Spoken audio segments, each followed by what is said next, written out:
प्रिय विद्यार्थियों, हमने पिछले वाले वीडियो में प्रेजेंट सिंपल इंडेफिनिट टेंस को हमने देखा था।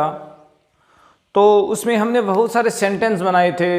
हमने अफर्मेटिव सेंटेंस बनाए, हमने नेगेटिव सेंटेंस बनाए, हमने इंटरोगेटिव सेंटेंस बनाए। तो उन सेंटेंसों का निर्माण कैसे हुआ, कैसे सेंटेंसों का निर्माण होता है, सेंटेंस बनाते समय शब्दों का क्रम क्या होता है, वो आज हम इस वीडियो में चर्चा करने वाले हैं। तो हम इस वीडियो में ऐसी चर्चा करने वाले हैं जो हमारे सभी टेंस होंगे, चाहे वो हमारे 12 में से किसी भी टेंस का हो, चाहे वो मॉडल्स का हो, चाहे वो एक्टिव से पैसिव का हो, चाहे वो डायरेक्ट से इनडायरेक्ट का हो, चाहे वो सेंटेंस इम्पेरेटिव हो। हर जगह है फार्मूला है वो सेम ही रहने वाला है, एक ही काम में आने वाला है। इसलिए इस वीडियो में बताई जाने वाली जो इन्फॉर्मेशन है वो बहुत ही ज़रूरी है। तो आज हम देखिए चर्चा करते हैं। सबसे पहले हम ये देखते हैं कि एक सेंटेंस क्या होता है। सबसे पहले हम ये देखते हैं कि एक सेंटेंस क्या होता है। मान लीजिए कि हमारे पास बहुत सारे शब्द हैं, जैसे एक हमने ये लिखा sentence, Ram is eating an apple.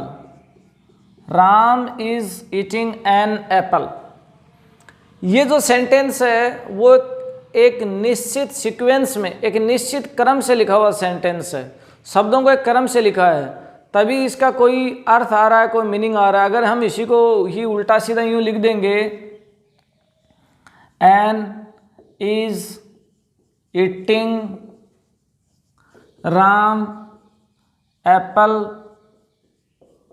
तो देखिए ये भी एक शब्दों का समूह है, ये भी एक शब्दों का समूह है और ये भी है, लेकिन इसका कोई अर्थ नहीं निकल रहा है, इसका कोई अर्थ नहीं निकल रहा है, इसलिए हम इसे सेंटेंस नहीं कह सकते।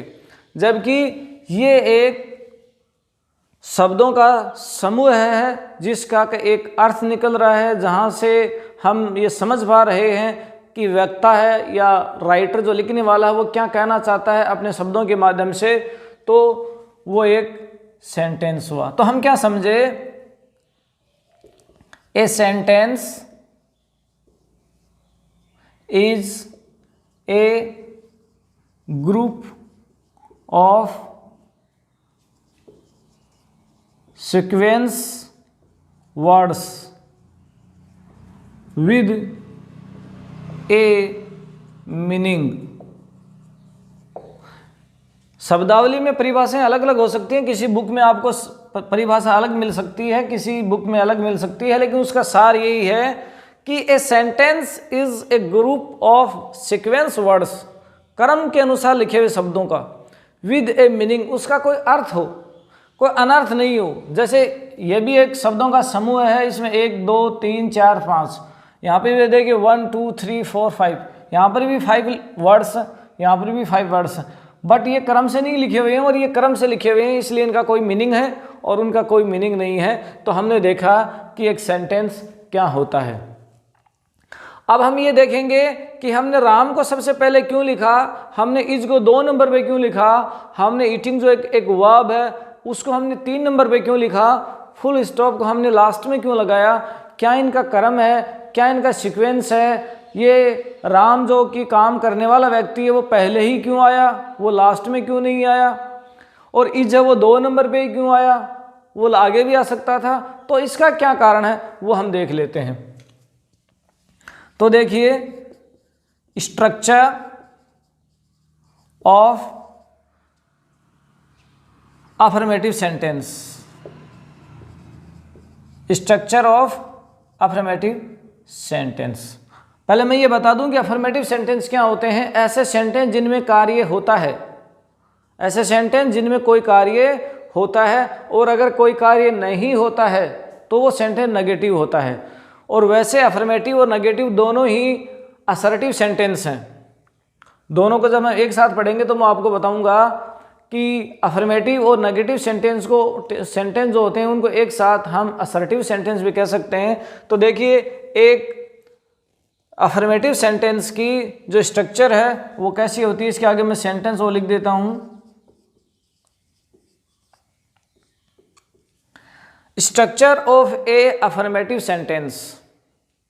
तो देखिए इंग्लिश का जब हम कोई भी अफर्मेटिव सेंटेंस लिखेंगे, मैं कहूँ किसी भी टेंस का लिखें, चाहे वो हमारा प्रेजेंट का हो, चाहे पास्ट का हो, चाहे फ्यूचर का हो, चाहे वो किसी मॉडल का हो, चाहे डायरेक्ट इनडायरेक्ट में हो, एक्टिव पैसिव में हो, चाहे वो कैसा भी सेंटेंस हो, किसी भी ग्रामेटिकली फॉर्म में हो, अगर वो एक अफर्मेटिव सेंटेंस है तो उसमें सबसे पहले आएगा सब्जेक्ट। क्या होगा? सब्जेक्ट। सब्जेक्ट को हम हिंदी में कहते हैं कर्ता और आम बोलचाल की भाषा में कहते हैं कार्य करने वाला।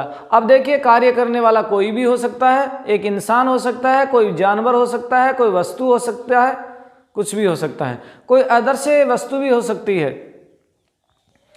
और जो सब्जेक्ट है वो दो रूपों में हो सकता है, एक वो हमारे इंग्लिश में सिंगुलर में हो सकता है और एक वो प्लूरल में हो सकता है। तो सिंगुलर और प्लूरल के बारे में हम अपने नाउन के वीडियो में काफ़ी लंबी चर्चा कर चुके हैं कि सिंगुलर और प्लूरल क्या होते हैं, लेकिन थोड़ा सा मैं बता दूं, अगर काम करने वाला इंसान या वस्तु या प्राणी एक हो तो वो सिंगुलर है। अगर काम करने वाला वस्तु या कोई प्राणी या कोई पशु या कोई भी जो अदृश्य अगर व्यक्ति या वस्तु है, अगर वो एक से ज़्यादा है, चाहे वो कितना ही हो, चाहे वो 2 हो या चाहे 2 करोड़ हो, अगर वो एक से ज़्यादा है तो वो प्लूरल है।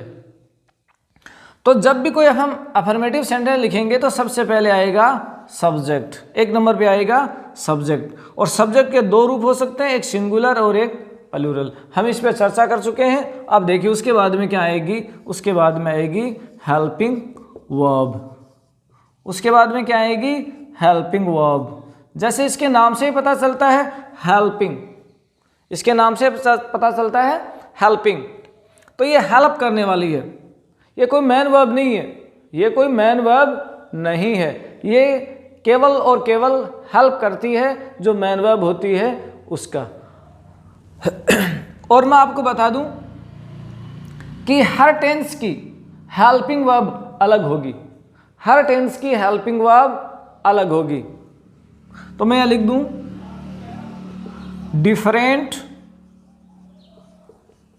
HV, मैंने यहां HV लिख दिया हेल्पिंग वर्ब को, in every tense, every tense की हर टेंस में डिफरेंट हेल्पिंग वर्ब होगी। और मैं आपको यह भी बता दूं different for singular and plural, और वो सिंगुलर और प्लूरल के लिए भी अलग अलग होगी। जैसे किसी में वो डू आएगी, किसी में डज आएगी, सिंगुलर के साथ डज आएगी, प्लूरल के साथ डू आएगी, सिंगुलर के साथ वो इज आएगी, सिंगुलर के साथ वो वाज आएगी, सिंगुलर के साथ वो हैज आएगी। तो हम ये जैसे जैसे हम हमारा टेंस पढ़ते जाएंगे तो हम देखते जाएंगे। तो हमने हेल्पिंग वर्ब से क्या समझा कि हेल्पिंग वर्ब मैन वर्ब, मैं यहाँ लिख ही देता हूँ मैन वर्ब। तो जो मैन वर्ब हमारी होती है उसकी हेल्प करती है, ये उसकी हेल्प करती है, ये हेल्पिंग वर्ब है। इसको ग्रामेटिकली फॉर्म में ऑक्सिलरी वर्ब भी बोला जाता है, इसको ग्रामर की भाषा में ऑक्सिलरी वर्ब भी बोलते हैं, लेकिन हम आम जिंदगी में ज़्यादातर इसको हम हेल्पिंग बोलते हैं। और सब्जेक्ट को हम ग्रामर की भाषा में एजेंट भी कह सकते हैं। तो हेल्पिंग वर्ब हर टेंस में अलग होगी और वो सिंगुलर और प्लूरल दोनों के लिए अलग अलग होगी। तो हर टेंस की वो अलग अलग होगी। देखिए यहाँ मैन वर्ब, मैन वर्ब हमने अपने जो पिछले 3 वीडियो थे जो अपने वर्ब्स के ऊपर थे, जिनमें हमने 300 से ऊपर वर्ब्स को गहनता से हमने चर्चा की थी। अगर आप वर्ब पे अच्छी जानकारी लेना चाहते हैं तो वो वीडियो अवश्य देखें। तो देखिए मैन वर्ब, मैन वर्ब की क्या होती हैं? अलग अलग फॉर्म होती हैं, फॉर्म्स होती हैं। क्या होती हैं? अलग अलग फॉर्म होती हैं। इसकी बेस फॉर्म होती है, इसकी फर्स्ट फॉर्म होती है, इसकी सेकंड फॉर्म होती है, इसकी थर्ड फॉर्म होती है, इसकी आईएनजी फॉर्म होती है। ग्रामेटिकली भाषा में उसे present form, past form, past participle form, present participle form, इस प्रकार से हम उनको बोलते हैं। और ये देखिए ये भी डिफरेंट टेंस में डिफरेंट फॉर्म में होगी। तो मैं यहाँ लिख देता हूँ different forms in different tense. Different different tense में डिफरेंट डिफरेंट होगी, किसी में ये फर्स्ट फॉर्म आएगी, किसी में ये सेकंड फॉर्म आएगी, किसी में ये थर्ड फॉर्म आएगी, किसी में ये आईएनजी फॉर्म आएगी, किसी सेंटेंस में ये बेस फॉर्म में भी आएगी, किसी में ये एस या ईएस लग के भी आएगी। तो अलग अलग टेंसों में अलग अलग फॉर्म में आएगी। लेकिन मैं आपको एक बता दूं, हेल्पिंग वर्ब सब सिंगुलर और प्लूरल के अनुसार अलग अलग हो सकती है।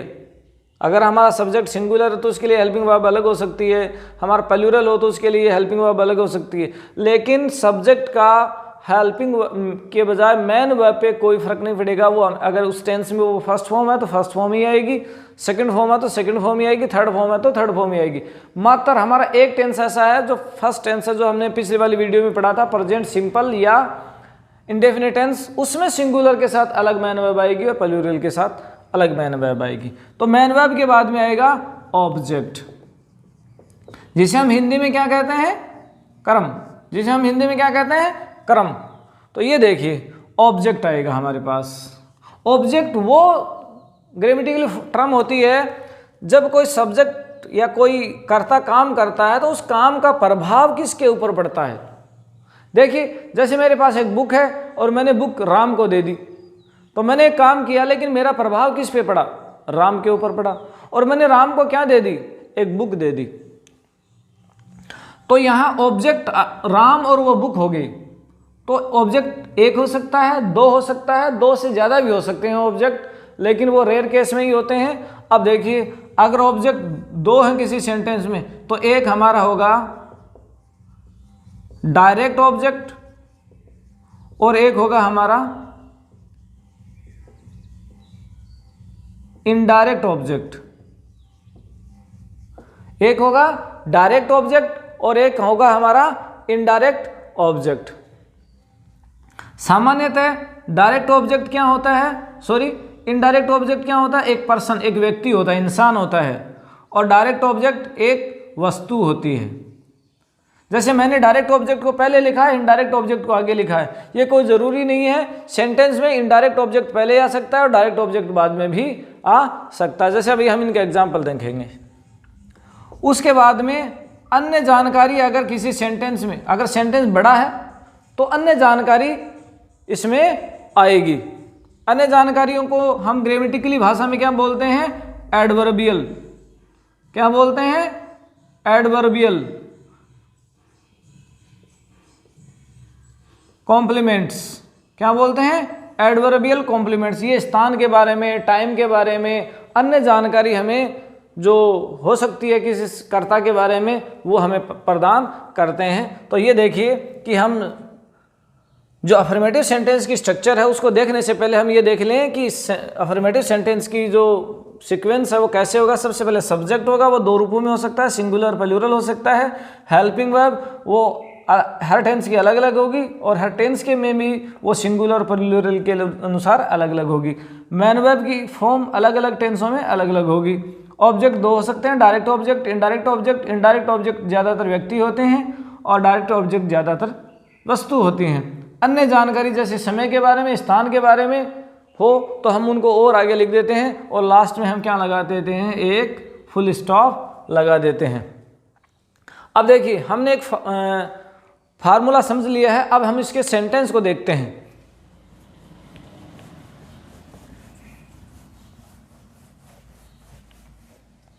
जैसे मुझे किसी व्यक्ति के बारे में वर्णन करना है तो मेरे दिमाग में कोई विचार आया और मेरे दिमाग में भी ये विचार आया कि लोग शाम के समय मंदिर में पूजा कर रहे हैं, भगवान की पूजा कर रहे हैं। तो देखिए सेंटेंस को मैं हिंदी में लिख देता हूँ जल्दी से। लोग मंदिर में भगवान की पूजा कर रहे हैं। लोग मंदिर में भगवान की पूजा कर रहे हैं। तो देखिए सबसे पहले हमारा सब्जेक्ट आएगा। जैसे हमने चर्चा की थी कि सबसे पहले क्या आएगा, सब्जेक्ट आएगा। और सब्जेक्ट क्या होता है, काम करने वाला। तो यहाँ काम करने वाला कौन है, लोग। लोगों को इंग्लिश में क्या कहते हैं, पीपुल। उसके बाद आएगी हमारी हेल्पिंग वर्ब। और हमने ये देखा कि हमारा 2 नंबर का टेंस जो प्रेजेंट कंटिन्यूस होता है वो है जिसको अभी हमने पढ़ा नहीं है, हम आगे की वीडियो में पढ़ेंगे। और पीपल के अनुसार हेल्पिंग वर्ब लगेगी आर, क्योंकि ये बहुवचन है और बहुवचन के साथ लगेगी आर, क्योंकि मैंने बताया था कि हेल्पिंग वर्ब सब्जेक्ट के नंबर पर डिपेंड करती है। उसके बाद में देखो पूजा करना, पूजा करना को इंग्लिश में बोलते हैं वर्शिप, परे भी बोलते हैं। तो देखिए वर्शिप यानी पूजा करना, और क्योंकि मैंने बताया कि मैन वर्ब होती है उसकी फॉर्म होती है, तो अलग अलग टेंसों में अलग अलग फॉर्म आती हैं। तो इस टेंस में फॉर्म आईएनजी फॉर्म में आएगी तो पी डबल हो जाएगा। और ये देखिए वर्शिपिंग, लोग जो काम कर रहे हैं उसका प्रभाव किस पे पड़ रहा है? भगवान पे, क्योंकि वो भगवान की पूजा कर रहे हैं, गॉड। देखिए, और ये ऑब्जेक्ट हो गया हमारा। और ये देखिए अन्य जानकारी होगी इन टेम्पल, ये क्या होगी? अन्य जानकारी होगी। ये हमारा क्या हो गया? सब्जेक्ट। ये हमारा क्या हो गया? Helping verb. ये हमारी क्या होगी? Man verb. ये हमारा क्या हो गया? ऑब्जेक्ट। ऑब्जेक्ट दो हो सकते हैं मैंने जैसे बताया अभी। और ये हमारी क्या होगी? अन्य जानकारी, जो अदर्स है। और हमने लास्ट में एक फुल स्टॉप लगा दिया। People are worshipping God in temple. People are worshipping God in temple. लोग भगवान मंदिर में भगवान की पूजा कर रहे हैं। ये एक अफर्मेटिव सेंटेंस है, इसकी स्ट्रक्चर की अभी हमने चर्चा की। इसके बाद में देखिए हम एक नेगेटिव सेंटेंस की स्ट्रक्चर देखते हैं, और वो कैसी होती है। या मैं अफर्मेटिव की जगह लिख देता हूं नेगेटिव सेंटेंस।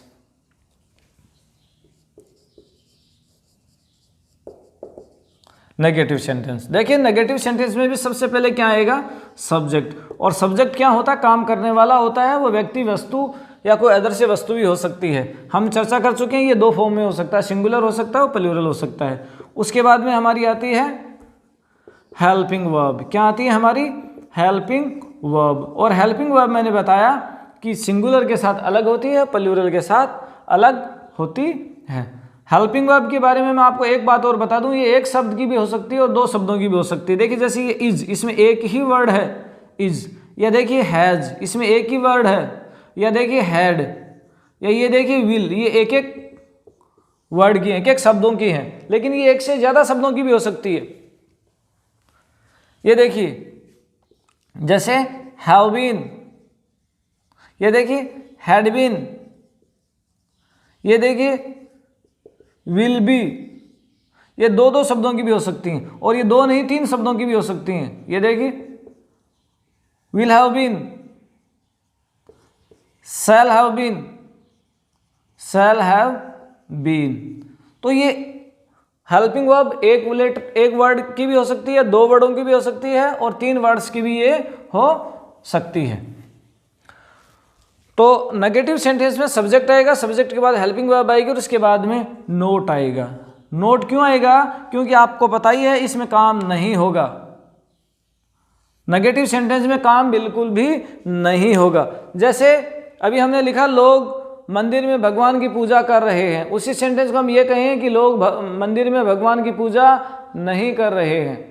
लोग मंदिर में भगवान की पूजा नहीं कर रहे हैं। तो नहीं के लिए हमारे पास क्या आएगा? नोट आ गया। और नोट के आगे हमारी मैन वर्ब आ जाएगी। और मैं आपको ये बता दूं कि अगर नोट हमें लगाना हो और हेल्पिंग वर्ब एक से ज़्यादा शब्द की हो, जैसे विल बी हो, हैड बीन हो, हैव बीन हो, तो जो नोट है वो पहले शब्द के आगे ही लगेगा। जैसे ये देखिए हैव बीन हमारी हेल्पिंग वर्ब है, अगर हमें नोट लगाना है तो वो यहाँ लगेगा, यहाँ लगेगा नोट, यहाँ नहीं लगेगा। दोनों शब्दों के बाद में नहीं लगेगा, वो बीच में लगेगा। और उसके बाद में मैन वर्ब की हम चर्चा कर चुके हैं कि मैन वर्ब अलग अलग टेंसों की उसकी अलग अलग फॉर्म आती है। और उसके बाद आएगा ऑब्जेक्ट, जिसकी हम पहले चर्चा कर चुके हैं। ये दो फॉर्म में हो सकता है, डायरेक्ट ऑब्जेक्ट, इनडायरेक्ट ऑब्जेक्ट। और ऑब्जेक्ट वो होता है जिस पे काम करने वाला का प्रभाव पड़ता है। और उसके बाद में देखिए अदर, अन्य जानकारी अगर हमारी कोई है तो वो आ जाएगी, और उसके बाद हम एक फुल स्टॉप लगा देंगे। तो एक नेगेटिव सेंटेंस की स्ट्रक्चर है वो सेम ही है जैसी अफर्मेटिव सेंटेंस की है, केवल डिफरेंस इतना है कि यहाँ पे नोट और जुड़ जाता है जो कि हेल्पिंग वर्ब के आगे आ जाता है। जिस प्रकार से हम एक सेंटेंस देख लेते हैं,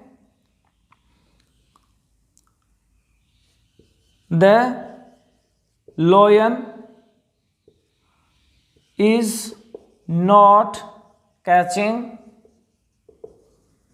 the mouse in the forest.